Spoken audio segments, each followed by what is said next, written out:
Good morning, wrestling fans. Welcome to PWR Today for Tuesday morning, July 27th, 2021. The man they call Meathead, the lovely Linda Kay. Good morning, Linda. How you doing on this really just gorgeous Tuesday? I'm doing tremendous. It's a tremendous Tuesday. Not a manic Monday, but a Not a tremendous manic Monday. Tuesday. I feel like Susanna Hoff told us about those way Yeah. long ago. Oh, yeah. I feel like we need to explain that reference because, as we said it, I'm like, who gets that? The Linda Bengals. got it, and that's Susanna Hoff. cool. Yeah. Lead singer of the Bengals. Yeah, Manic Monday. It was an 80s song. Never mind. Look it up, kids. Still making it back, but I'm feeling better. Linda, you're sounding better as well. Um, let's get into it right away. First off, before we get started, who takes care of the program so we can take care of you, the listener? Ooh, well put. Our sponsor of PWR Today is Collar and Elbow, where you can find the latest and greatest in wrestling street fashions, the most comfortable articles of clothing you'll ever find. Make sure to go to collarandelbowbrand.com and use promo code Linda K. That's LINDAKAY to save yourself 10% off your order. Nice. I tried my best paid commercial pitch, spiel right there. Yeah, what am I? You know what I'm rocking? This is an older one. I haven't had this one on for a while. I just felt it today. It's collar and elbow, but it's the brother rating 10 is what it is. It's it's just a picture of Luke Gallows on the front with the pullover satin jacket, and he's got the can of beer in his hand, and he's got the gimmicks on the back. He's got the suitcase, the hot dogs, the turnbuckles, all that other stuff. Mm-hmm. One of my favorite shirts. Very nice. All right. Let us talk about a little bit of news here real quick. We've got some AEW news I want to get to real quick before we go into WWE stuff. Fight for the Fallen is this Wednesday, and they are damn near sold out at the Bojangles Coliseum. Here is the card that they have currently lined up for Wednesday night's Dynamite on TNT. Jericho versus Nick Gage, the Five Labors of Jericho. This is Chapter 2, and there's no rules. I mean, it's a Nick Gage match, who is the former champion, again, beaten by Matt Cardona in a bloodbath. Celebration for the FTW champion, Ricky Starks. You know what? This Bojangles, Ricky Starks said it's going to be in New Orleans. So this show apparently is in New Orleans at the Bojangles. FTR with Tully Blanchard, taking on Santana and Ortiz with Conan. Christian Cage, Jungle Boy, and Luchasaurus in a six-man against Private Party and Helico. And then QT Marshall and the Factory are going to apologize to Tony Schiavone. Tony Khan's got a major live event announcement, and the Elite, Omega, the Bucks, and the Good Brothers, taking on Hangman Page and the Dark Order, Uno, Grayson, Silver, and Alex Reynolds. I believe if they win that match, Hangman and Page will get a number one contenders title match against Kenny Omega. And then finally, Lance Archer against, and it's Hakulo, and I apologize for mispronouncing it, but that is Haku's son for the IWGP US Championship. That's a big show. Stacked card. Wow, that's definitely pay-per-view worthy in my eyes. I do understand, there are these huge Wednesday night Dynamites that are pay-per-view worthy, hence it having, a special name, just like that's how huge. NXT will do, recently had the Great American Bash. So, yeah, I get it. That's great. It is a midsummer's night special, if you will. Yeah, I'm looking forward to it. I mean, we haven't even mentioned what's going to be happening with Malachi Black, or, the talk is out there. It hasn't happened yet, but there's still talk. Bryan Danielson, a.k.a. Daniel Bryan, or the Crazy Mariachi, CM Punk, might be showing up in Phil Brooks might be showing up in AEW. I don't think we appreciate CM Punk enough in the Milwaukee area. All that time and all that work he put in at Mid-American Wrestling. We saw him back in the late 90s wrestle on a weekly basis. Yeah, absolutely. And him being close by in Chicago, some training up here. Yeah. I think he worked with our good friend Angel Armani at some point as well. Yep. Adrian Armani, Adrian Serrano. I can tell you, I recall vividly. It was a show, I'm going to say it was at,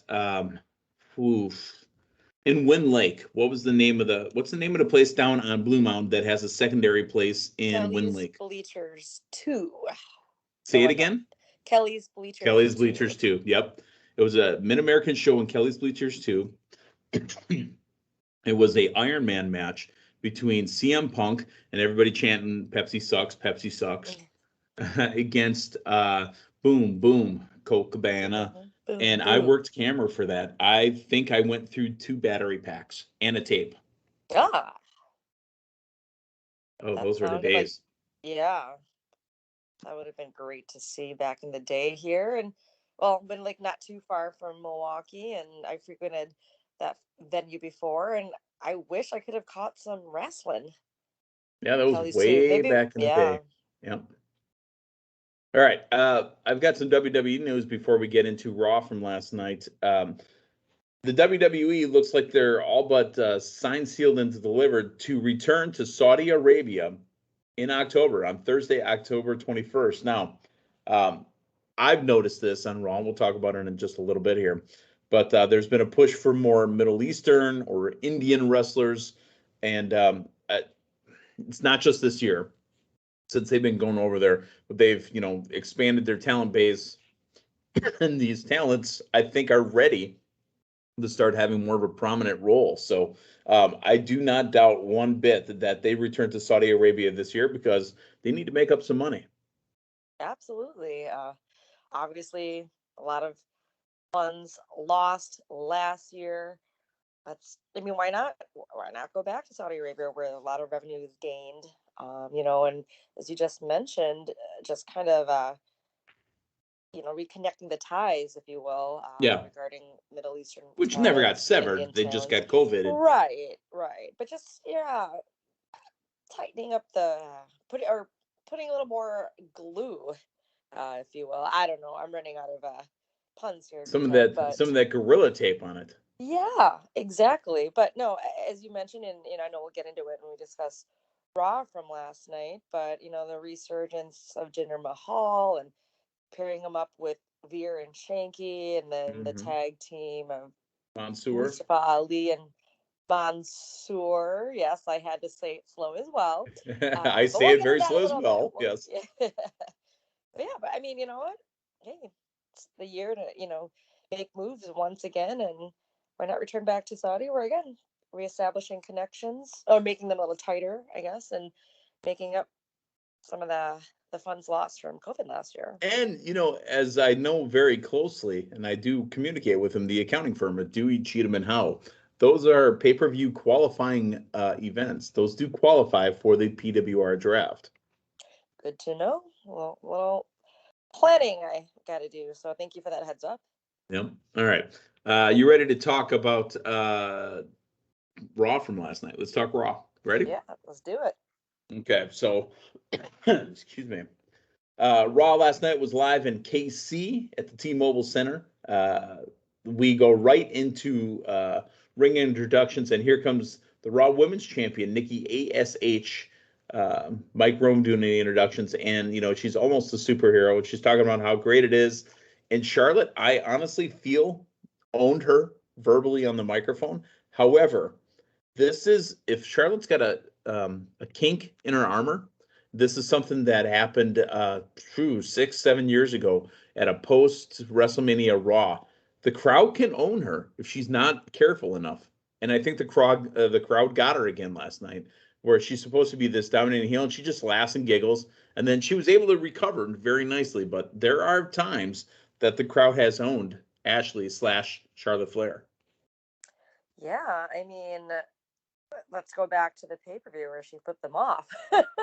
Yeah. Add a Well, little that was good feel. heel stuff. I Yeah. didn't care about. Well, yeah, but just adding a little more fuel to the fire. But perhaps she hides how much it affects her, or even, I mean, maybe it does to some extent. Maybe it does a lot. I'm not really sure, but her laughing and giggling about it, I think that is part of this new Charlotte Flair as well. But also seeming as if she's, you know, speaking out of, I'm going to say her script, because there's not necessarily always a script, but taking things out of context, because you can Yeah. see it is affecting her to some extent. And you mentioned, that post-Mania where the crowd was getting to her. We got a little bit of that last night. I do agree. That's okay. I mean, she took it back over again, so Right. not a big deal. Absolutely. As she is the queen. And she's a lot more tenured. She's a lot more, she's a more of a veteran now.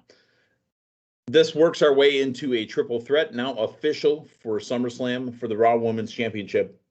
Rhea Ripley, who came out as well. Rhea Ripley, Charlotte Flair, Nikki ASH, almost a superhero. SummerSlam. How do you see it going? Man, I am just going to make a bold prediction here. I'm going to say Charlotte getting back her title with the resurgence of Becky Lynch coming out to challenge. What? Wait, who has Charlotte in the PWR draft? What? Okay, I didn't think about the draft when saying that, but I don't think that Rhea Ripley is going to get it back. I think I don't either. Throwing her back in this mix helps to, I want to say highlight. I mean, Nikki ASH, obviously she's a great talent, but I mean, we have a couple of weeks to lead up to more of a feud, something to be more excited with regarding this new, feud storyline. So I think Rhea will definitely add a lot of, finesse and pizzazz, if you will, to the match, especially, her. I'm more excited about back-to-back pay-per-views for her winning the damn belt. Win the belt on a pay-per-view. Oh, yeah. Sorry, I didn't mean to just brush over that, but yeah, but no, awesome. that's what I'm just. I do. Unless Becky honestly, comes out on Raw the next night, but I think we can have this be a challenge taking place, similar to how Cena came out. After Money in the Bank. Besides the PWR draft, I honestly see it the same way. Charlotte getting it back. I don't know if I see it with Becky Lynch, but I see her getting it back from Nikki, and then figure out where Nikki fits in with the rest of it. Maybe there's a run with our good friend Shane Helms. Maybe there's a run with Molly Holly in there. Ooh. There's a lot of good stuff there that she can do. Absolutely. And then the draft allegedly still coming somewhere at the end of August, September. So. Number one contenders match. I have a bone to pick, Linda, and hear me out for a second, if you would. Anytime somebody's wrestling a champion now, this is about 2-3 weeks, all right? Anytime somebody's wrestling a champion, this is a championship qualifier match. What? So, because Damian Priest was going to wrestle Sheamus, they already said that Damian Priest might be working his way towards a title match. Oh, he's wrestling a non-title match, so it's a qualifying match. What? Right. That's got to. I don't like it. It's got to stop.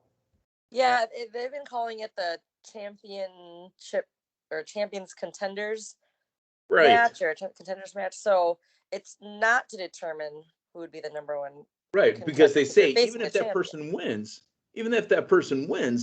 they might get a future opportunity. It's not guaranteed in stone. Right. Yeah, I did see that a lot last night and the week prior.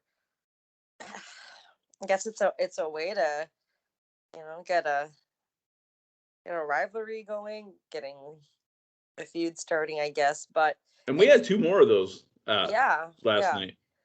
I personally, I like when things start with, an attack in the back or, during an interview or. I don't mind one-off, surprise wins either, but I don't need it called a championship contenders match. Yeah, I don't like it. It doesn't sit well with me. Well, apparently by winning, Damian Priest is now the new number one contender. I just don't think that it's like if it's leading to this potential championship match, let's let it build a little more, right? Instead of giving it out at first. But again, it's a new way to gauge interest, maybe, so they can. Maybe it's talent that haven't faced each other much, so it's a way to kind of read your opponent. Really into the Priest going up against Sheamus for the U.S. belt. I'm interested in that. Yeah. Let's move on to a title match. It was the Viking Raiders taking on Styles and Omos, and Styles and Omos still win, and they're still telling the same story, but I like the story. AJ Styles is really doing most of the heavy lifting. He gets in trouble. Omos gets in, and he gets dominant. So I'm not against it. It's a good story. Yeah, I mean, that's since day one-ish. day one becoming champions. Oh, I got it. I loved it. Let's keep going. Yeah, that was their formula. It's been working. Let's keep it up. I mean, they've been tag champs longer than I thought they would be, but this formula is working. They are being dominant. I say let's keep it going. Linda, were you uncomfortable last night as you were last week with the chair shots on Shanky? Well, I'm not gonna lie, I didn't watch too much of the replay. It Right. was so I skimmed right through that part. I didn't like it. I didn't particularly like it either. So yeah, I'm glad that it wasn't a redo this time on Veer. I will say that. right.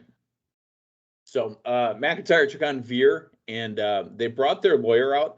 I don't recall the lawyer's name, but the best part about the lawyer at the end was Esquire. Yes, that made me pop as well. I was like, all right. Yeah, I mean, and I'm not going to make fun of it because it was an Indian name of some sorts, but it was something Esquire. Well, the way it was, expressed or presented by Jinder Mahal is what made it funny as well. Yes, it was great comedy stuff, but there was nothing funny about this match. Veer brought in the chair and held it up for a Claymore to his face. So Drew wins the match by DQ because he brought in the chair. But here comes the lawyer, Jinder's attorney, and he got a Claymore as well. So that was a little goofy, but I mean, you knew it was going to happen. Drew's going to kill you. He wants it to trend on Twitter and on social media and on TV. So we'll see. Yeah. I'm sure it is. We get replays from Alexa's Playground last week, and Alexa's Playground is, and I want to like Alexa, but the stuff in the back with Eva Marie and Doudrop, I don't like it in the back. Bring it out in front. Here's what we had: a number one contenders match again, a qualifying contenders match. WWE Women's Tag Team Champions Natalya and Tamina took on Eva Marie and Doudrop. We had an injury in this match. I apologize, folks. Something happened in the early going of this match where it looks like Natty twisted a knee. Now, this is not against, I rewatched it twice. I don't think Doudrop missed. I think possibly Natalya tweaked and Doudrop going down with her weight. She carries a lot of weight. All right. She may have aggravated it. I don't know if it was a knee or an ankle, but she looked pretty tore up. So she was able to tag in Tamina, and Tamina owned the rest of the match. I did, however, enjoy the silly shenanigans that came from Lily, the Lily Lucian or yes. Lucian. I thought it was funny. Yeah, I mean, this was another way to keep everything going between Alexa and Lily and Eva. Well, mainly just Alexa and Eva Marie. I mean, Doudrop as well, but taking it to the ring, like you mentioned, instead of having all the backstage shenanigans. And yeah, but you know what? I'm digging Eva Marie a little bit more, though, I must say. I am liking her character. It's not exactly the same as what she had years back, but and she's doing the same stuff she did before. She was almost out of her top again, apparently. Well, I wasn't alluding to the wardrobe malfunctions, but just her sneaking away with the matches, and I think she's a great heel. I mean, she's gorgeous, she's got the look, and if we keep on rolling with this, hopefully we will get to see some more in-ring action from Eva Marie as well. Yeah, she is obviously a beautiful woman, right? There's something that doesn't do it for me. I can't tell you what it is. I can't tell you if it's the pink, if it's the gloss of the fake Hollywood type, but there's something that doesn't do it for me. She's obviously beautiful, but there's something that doesn't mesh for me. Week to week, back-to-back weeks, Karrion Kross on Raw. This time he's taking on the returning Keith Lee. Now, I find it funny that they keep telling us to watch NXT while we watch Raw. They keep telling us to watch Raw while we watch NXT, while we watch SmackDown, watch Raw and NXT. But they don't mention that Karrion Kross's first title win came off of Keith Lee.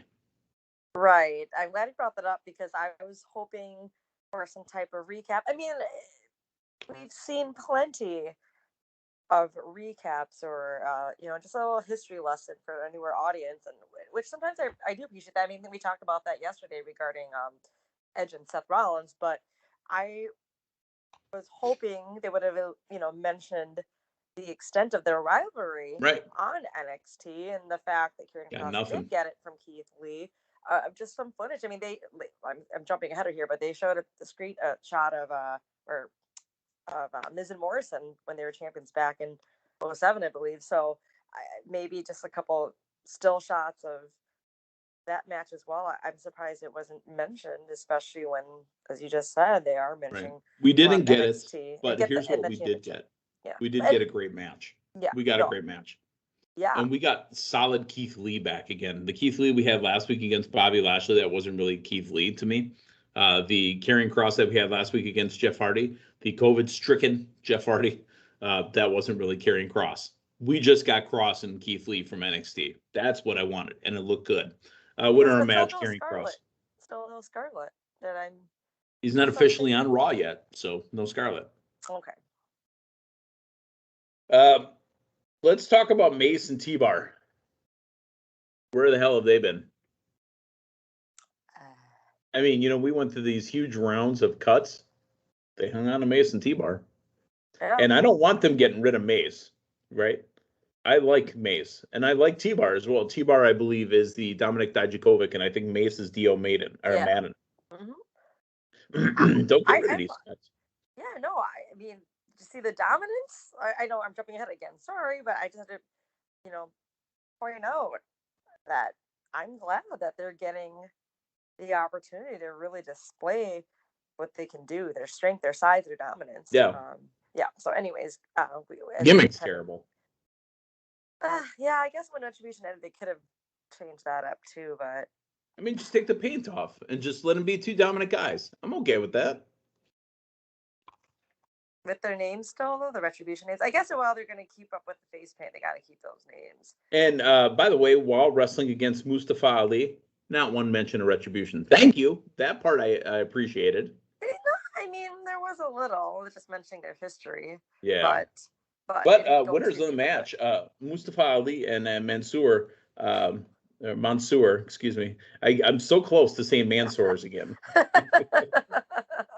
I can't help it.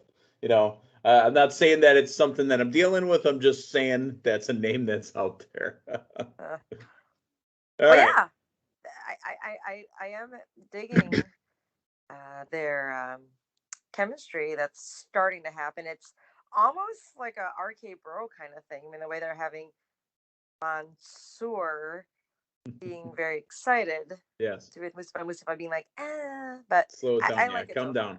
Yeah. Basically, Mustafa is telling him to calm his tits. Just slow down. Calm your tits. That's what he's saying to him, honestly, in wrestling terms. Yes. Let's go to the almighty Bobby Lashley. We're supposed to get an answer to his challenge. And if he comes out with Bobby Lashley, I enjoyed this for a one-off. Here comes Cedric. Here comes Shelton. And Bobby goes, I'll take them both on. And just blew right through them and stacked them up and pinned them both. Yeah. Yeah. I guess. And Bobby said no to Goldberg, is what he said. Yeah. And no Goldberg as well last night. You weren't going to get Goldberg last night. Goldberg only has, 6 appearances a year? Whatever his contract is. And I guarantee you one of them is going to be Saudi Arabia. Yeah.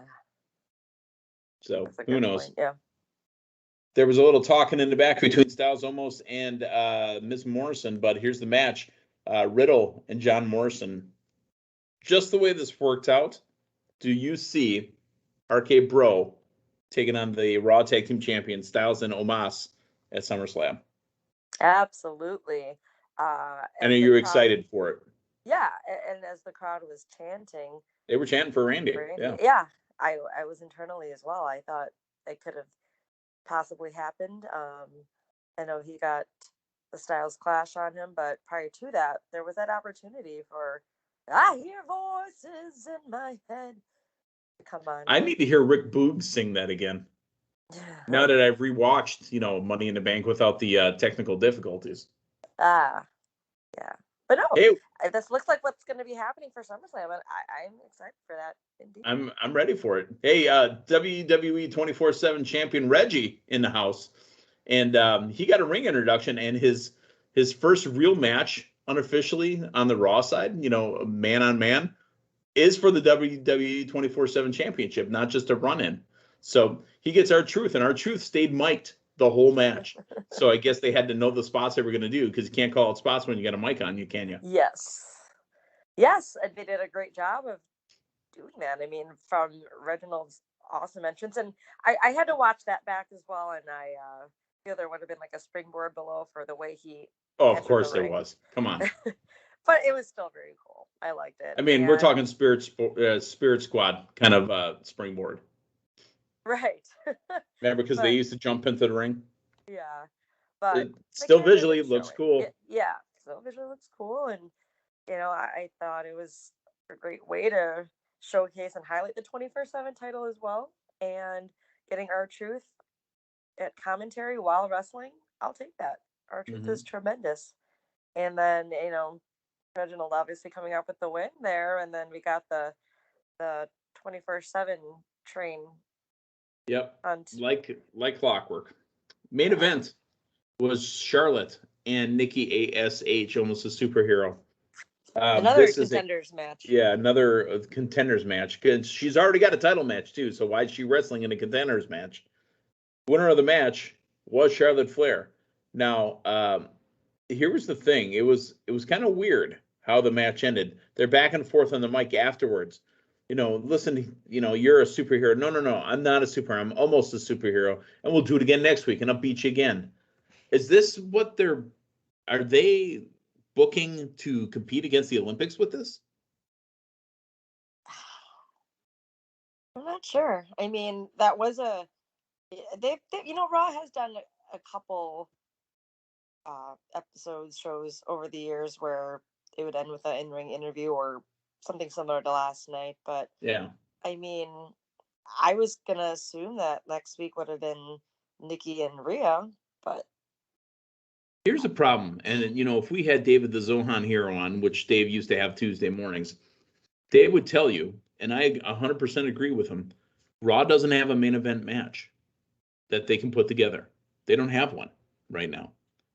This was their main event. This was what they ended the show with. What, besides this segment, because maybe they don't treat main event like main event anymore, what would have been their main event? What was their biggest segment tonight? They don't have one. Let's say that you got, because McIntyre didn't wrestle really anybody. He wrestled, Veer, or was it Shanky? It was one of the two, but that's not a main event. Lashley had Shelton and Cedric. Yeah. Yeah, that's not a main event. The tag team title match. That's the closest to the main event. Okay. Raw doesn't have a main event to put on. Now on SmackDown, they've got main events. If Roman's out there, or if Edge is wrestling, one of the Usos, technically that's closer to a main event. It is main event Jey Uso as well. Right. That's what I'm saying. So, yeah, they're struggling. They got to put together main events. That is Raw from last night. Tonight on NXT, don't forget, not on USA Network. It will be on Sci-Fi, 8 Eastern, 7 Central. They are taped. So, if you wanted to, you can go out and look for the spoilers for it. But I suggest you just tune in tomorrow morning to listen to Matthew Thomas and myself talk about what happened on NXT right here on PWR Today. So for Linda Kay, I'm the man they call Meathead. Hey, thanks for stopping by. We'll talk to you tomorrow morning. So long, everyone.